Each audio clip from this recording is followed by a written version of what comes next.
नमस्कार दोस्तों, आज के इस वीडियो में मैं जिस टॉपिक पर बात करने वाला हूं वो काफ़ी अहम है घर बनाते वक्त। क्योंकि दोस्तों आपको पता ही है आजकल हर घर में इंटरनेट, सीसीटीवी कैमराज, इंटरकॉम ऐसी सर्विसेज होती हैं। तो जब हम घर बनाते हैं तो इन सर्विसेज के लिए पहले ही हम पॉइंट छोड़ना शुरू कर देते हैं ताकि हमें बाद में दिक्कत ना आए। क्योंकि बाद में जब हम ये सर्विसेज करा देते हैं तो हमें ओपन वायरिंग लेके जानी पड़ती है, वो काफ़ी गंदी लगती है और वहाँ से डैमेज वगैरह होकर हमारी सर्विसेज भी डिस्टर्ब होने का चांस होता है। तो ऐसे में दोस्तों आजकल हम क्या करते हैं, जब घर बनाते हैं तो उसी टाइम हम इन सर्विसेज के लिए एक अलग से पैनल बना लेते हैं लो वोल्टेज का, और उसी के साथ हम जितनी भी वायरिंग है उसको अंडरग्राउंड लेके जाते हैं ताकि वो ओपन में दिखे ना, सिक्योरिटी हमारी बनी रहे। तो आज के इस वीडियो में पूरा आपको डिटेल से बताऊंगा कि इन सर्विसेज की जो पॉइंट्स हैं आपको किस हिसाब से देने हैं और किन किन चीज़ों का ध्यान रखना है। तो चलिए दोस्तों वीडियो को शुरू करते हैं। जैसा कि आप दोस्तों यहाँ पे देख पा रहे हैं, ये हमारी सारी कैट 6 की वायर्स हैं।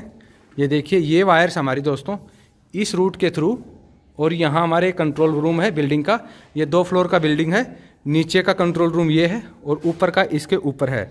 अब इस कंट्रोल रूम के अंदर से दोस्तों हमारी सारी सर्विसेज जाएंगी, जैसे एसी, इलेक्ट्रिकल और हमारा जो लो वोल्टेज की जितनी भी चीज़ें हैं जैसे सीसीटीवी कैमरा, इंटरनेट, इंटरकॉम और वीडियो डोर फोन, ये सारे हमारे यहीं से कंट्रोल होंगे।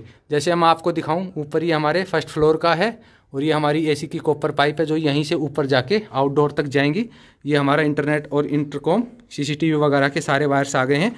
और इसके अपोजिट वॉल पे दोस्तों यहाँ पे आप देख पाएंगे हमारे इलेक्ट्रिकल के पाइप उतरे हुए हैं, यहाँ हमारा इलेक्ट्रिक पैनल आएगा। तो दोस्तों इन सब को करते हुए आपको किन किन चीज़ों का ध्यान रखना है मैं आपको बताता हूँ। तो सबसे पहले दोस्तों आपको अपने घर में एक ऐसी जगह सिलेक्ट करनी है जहाँ पे आप कंट्रोल रूम बनाएं, और वो कंट्रोल रूम दोस्तों आपको ऐसी जगह बनाना है कि बाहर से कोई अननोन आदमी आता है तो उसको जल्दी से नज़र ना आए। और ऐसा इसलिए दोस्तों क्योंकि आपके कंट्रोल रूम में आपके DVR, आपके जो इंटरनेट के मॉडेम और सारी जो सिक्योरिटी से जुड़ी हुई चीज़ें हैं वो सब होती हैं।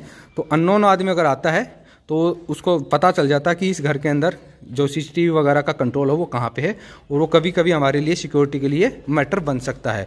तो सबसे पहले तो आपको जगह ऐसी सिलेक्ट करनी है जहाँ पे बाहर का अगर कोई आदमी आता है तो उसको जल्दी से नज़र नहीं आए। और दूसरा दोस्तों, जो आपका कंट्रोल रूम है वो इस तरह से होना चाहिए जो आपके घर से मिलता जुलता हो ताकि वो अलग से ना नज़र आए, और उसका जो डोर वगैरह है उस पर अच्छे से लॉक लगाएं।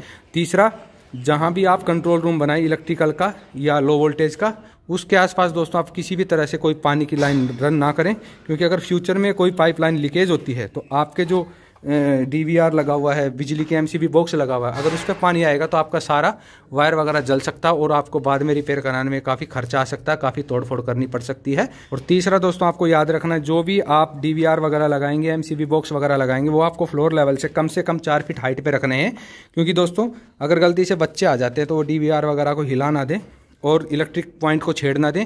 और जब आप स्टोर में सफाई करें तो सफाई करते वक्त भी आपके जो DVR वगैरह हैं वो हिल ना जाएं, उससे आपकी सर्विसेज डिस्टर्ब हो सकती हैं। और चौथी और जो सबसे अहम बात है दोस्तों आपको हमेशा याद रखनी है, जिस भी वॉल पे आप अपने CCTV, internet, intercom, video door phone के पैनल लगाएंगे, जहाँ DVR लगाएंगे, जहाँ मॉडेम लगाएंगे, उसके आसपास किसी भी तरह की कोई इलेक्ट्रिकल लाइन नहीं होनी चाहिए, उससे आपको दूर रखना है। जैसे आपको मैं यहाँ पे दिखा दूँ, जैसे इस वॉल पे हमारे सीसीटीवी वगैरह के तार हैं, इंटरनेट के तार हैं, इससे अपोजिट साइड में हमने बिजली का पैनल लिया है।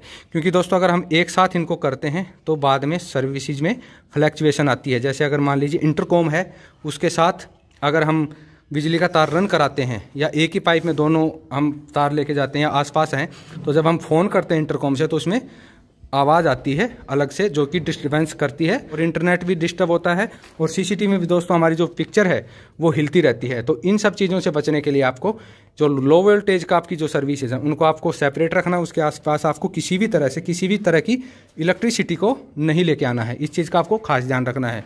उसके बाद दोस्तों इनको आपको अच्छे से टाई करना है और सब पे आपको कोडिंग डालनी है। जैसे आप ये देखेंगे कुछ तारें हमारी यहाँ पे हैं और वो तारें भी हमारी यहाँ पे आने वाली हैं। तो ये सारी मिला के तकरीबन 60 से 65 तारें हो गई हैं, और ये सिर्फ हमारी ग्राउंड फ्लोर की ही हैं। फर्स्ट फ्लोर का हमारा फर्स्ट फ्लोर पे कंट्रोल रहेगा। तो इन पे आप देख पा रहे हैं सेम कलर है, ये सब सेम कलर की हैं। तो अब इसमें आप कैसे पहचान पाएंगे कि कौन सी तार कहाँ पे जा रही है, किस एरिया में जा रही है, बेडरूम में जा रही है, किचन में जा रही है, हॉल में जा रही है, ड्राइंग रूम में जा रही है। तो तारों को आइडेंटिफाई करने के लिए दोस्तों हम इस तरह से फेरूल्स का इस्तेमाल करते हैं। ये देखिए, ये फेरूल्स दोस्तों नंबरिंग में भी आते हैं और ABCD सीरीज में भी आते हैं। हमारे यहाँ पे हमने नंबरिंग वाला यूज किया, आप ABCD वाले का भी यूज कर सकते हैं। और इन फेरुल्स का इस्तेमाल दोस्तों हम इस तरह से करते हैं, जैसे हमारा जो तार होता है उस तार के एक सिरे पे हमने 1 नंबर डाल दिया, जैसे मान लीजिए मैंने इसमें डाल दिया 10 नंबर, और इसका जो दूसरा सिरा है जो किसी कमरे में गया होगा, किसी किचन में गया होगा, उस पर भी मैं 10 नंबर डाल दूंगा। तो फ्यूचर में कभी भी दोस्तों चाहे मैं सर्विस भी करने आऊँ तो मुझे आसानी रहेगी तार को पहचानने में। जहाँ ही मैं देखूंगा कि 10 नंबर यहाँ पे है तो ये 10 नंबर किचन में मेरा मैच हो जाएगा और मुझे आसानी से आइडेंटिफाई हो जाएगा कि मेरा तार कंट्रोल रूम से कहाँ पे गया हुआ है। ABCD वाला लगा के दोस्तों आप इसको अलग से कोड दे सकते हैं, जैसे BD1 यानी बेडरूम 1, BD2 यानी बेडरूम 2। तो इस तरह से आप अलग अलग तरीके से इसमें फेरुल्स लगा सकते हैं, जिससे आपको तार को आइडेंटिफाई करने में आसानी रहेगी कि ये तार हमारे कंट्रोल रूम से कहाँ पे गई है और किस पर्पज़ के लिए। जैसे मान लीजिए मैंने एक कोड वर्ड बना दिया कि C मेरा CCTV का होगा, तो जैसे मैं यहाँ पे B1 यानी बेडरूम 1 और C, तो मैं समझ जाऊंगा ये बेडरूम 1 का है और ये CCTV का तार है। तो इस तरह से आसानी रहती है दोस्तों, हमारा टाइम बचता है और काम भी अच्छे से होता है। उसके बाद दोस्तों आपको याद रखना है, जो Cat 6 वायर जब आप डालते हैं तो इसमें आपको कहीं ज्वाइंट नहीं लेना है। कोशिश ये करनी कि आपको सेपरेट पूरा सीधा तार लेके जाना है, कहीं कट नहीं रखना है। ये तार 100 मीटर और 305 मीटर के बंडल में आते हैं, आप अपनी ज़रूरत के हिसाब से बंडल ले लें। और कंट्रोल रूम से और जहाँ तक भी ये जा रही है वहाँ के बीच में आपको कोई ज्वाइंट नहीं देना है, ज्वाइंट से फ्लक्चुएशन आती है, तो इस चीज़ का आपको खास ध्यान रखना है। तो दोस्तों अगर आप भी अपना घर बनाते वक्त इन तारों का इस्तेमाल करना चाहते हैं और इनको ख़रीदना चाहते हैं तो 100 मीटर और 305 मीटर के दोनों के लिंक आपको डिस्क्रिप्शन में मिल जाएंगे, वहाँ जाके आप इनको आसानी से खरीद सकते हैं। उसके बाद दोस्तों हमें इस चीज़ का ध्यान रखना, जब हम ये तारें डालते हैं तो हमें एक एक तार को चेक करना है, एक पॉइंट से दूसरे पॉइंट तक इसका मीटर आता है जिसमें बल्ब लगा होता है, तो हमें सारे तार चेक कर लेने हैं। क्योंकि दोस्तों अगर हम बिना चेक करे डाल देंगे और जब हमारा घर फिनिश हो जाएगा पेंट वगैरह होके, और जब हम चीज़ें लगाना शुरू करेंगे, जैसे हमने इंटरनेट का मॉडेम लगाया, हमने CCTV लगाया और हमें पता चलता वो चल ही नहीं रहा है, तो उस टाइम हमें बाद में फिनिश घर में भी कई जगह तोड़ फोड़ करनी पड़ेगी, हमारी मेहनत ज़्यादा होगी और क्लाइंट को भी अच्छा नहीं लगेगा। तो इस चीज़ से बचने के लिए आप जो भी वायर डालें, चाहे इलेक्ट्रिकल की डालें, चाहे आप CCTV की डालें, किसी भी चीज़ की डालें, आपको वायर पहले ही चेक कर लेना है, क्योंकि हो सकता है नई वायर में भी डिफेक्ट आ सकता है दोस्तों। जैसे दोस्तों मैं आपको एक सैंपल के तौर में दिखाता हूँ, जैसे हमने यहाँ पे फेरुल डाले हैं, ये हमारा बेडरूम है। अब बेडरूम का हमारा यहाँ पे बेड आ रहा है, ये दोनों हमारे बेडरूम के बेड साइड की टेबलों के पॉइंट हैं, जिसमें हमारा इंटरकॉम और इंटरनेट का मॉडेम आएगा। तो यहाँ पे ये देखिए 04 और ये दूसरा जो है दोस्तों हमारा 8 नंबर। तो इस तरह से हम आसानी से पहचान सकते हैं कि 8 नंबर हमने इंटरकॉम के लिए दिया है और जो दूसरा 04 है वो हमने इंटरनेट के लिए दिया है। तो आसानी से हम उसको वेरीफाई कर सकते हैं, जैसे 05 और ये हमारा 7 नंबर। तो इस तरह से हम कर सकते हैं। और जैसे हमारे ये देखिए बेडरूम है, इसके सामने हमारा TV यूनिट है, तो TV यूनिट के हमारे ये पॉइंट्स हैं और हमने पहले ही मार्क भी किया हुआ है दोस्तों, जहाँ जहाँ भी हमारी किस चीज़ की सर्विस चाहिए उसके लिए हमने मार्क किया। जैसे ये नेट है तो यहाँ नेट लिख दिया था, इसका वायर अभी हमने ऊपर छोड़ा हुआ है क्योंकि काम चल रहा है, नीचे कोई काट सकता है। इसको इस पाइप में से हमें ड्रॉप करना है, जब फिनिशिंग हो जाएगी तो हम इसको ड्रॉप कर लेंगे सीलिंग लगने से पहले। जैसे यहाँ पे देखिए नेट IC, ये यानी कि एक इंटरनेट का पॉइंट आएगा, एक हमारा इंटरकॉम का आएगा, जो हमने दोनों दे दी हैं। तो आप पहले रूम वाइज रूम जहाँ जहाँ भी आपको जो जो सर्विस चाहिए मार्कर से मार्क कर दें, ताकि आपको आसानी रहे कि कहाँ पे कौन सी सर्विस हमें देनी है। ये सारी वायर्स दोस्तों ये देखिए हमने सीलिंग में से क्लिप करके ले आए हैं और ये सब हमारी अब जब हमारी फॉल सीलिंग होगी उसमें सारी ये मर्ज हो जाएंगी। इस तरह से पूरा रूट हमने बनाया हुआ है, ताकि आप देख पा रहे हैं ये हमने सारा पाइप रन कराया हुआ है। तो इसमें हमारे दोस्तों बहुत सारे तार हो गए हैं, चारों तरफ से हमारे तार ही तार हो गए हैं।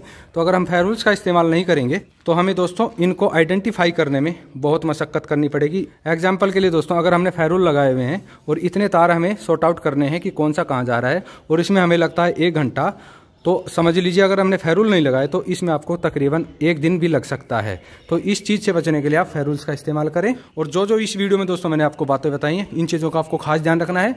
और जब भी आप घर बनाएं, चाहे छोटा बनाएं आप बड़ा बनाएं, आप चाहे अभी इंटरनेट का प्लान ना कर रहे हो, CCTV का प्लान ना कर रहे हो, फिर भी आपको ऐसे वायर डाल के ज़रूर छोड़ देनी है घर में, जहाँ जहाँ भी आपको फ्यूचर में अगर सर्विसेज चाहिए। क्योंकि बाद में दोस्तों तोड़ फोड़ करनी पड़ती है, ओपन वायर जाती है वो सबको दिखती है, जो कि सेफ्टी के लिए ठीक नहीं होती है। तो आप ऐसे वायरिंग छोड़ के उसको पैक करके रख सकते हैं, फ्यूचर में आप उसको यूज कर सकते हैं। तो दोस्तों आशा करता हूँ मेरे द्वारा दी गई जानकारी से आप संतुष्ट होंगे। अगर आपके मन में कोई सवाल हो तो आप मेरे को कमेंट कर सकते हैं, और अगर ये वीडियो अच्छा लगा तो इसको लाइक शेयर करना ना भूलिएगा। और चैनल पर अगर पहली बार आए तो इसको सब्सक्राइब भी कर लीजिए, क्योंकि दोस्तों मैं नए तरीके से किस तरह से आजकल काम हो रहे हैं, कैसे कैसे नई फिटिंग्स आती हैं, नई नई चीज़ें हैं, वो कैसे फिट होती हैं, उनके साथ हमें कैसे काम करना है, ऐसे वीडियोज़ मैं लाता रहता हूँ। जल्द मिलते हैं दोस्तों किसी नई वीडियो में नई नॉलेज के साथ। तब तक जय हिंद।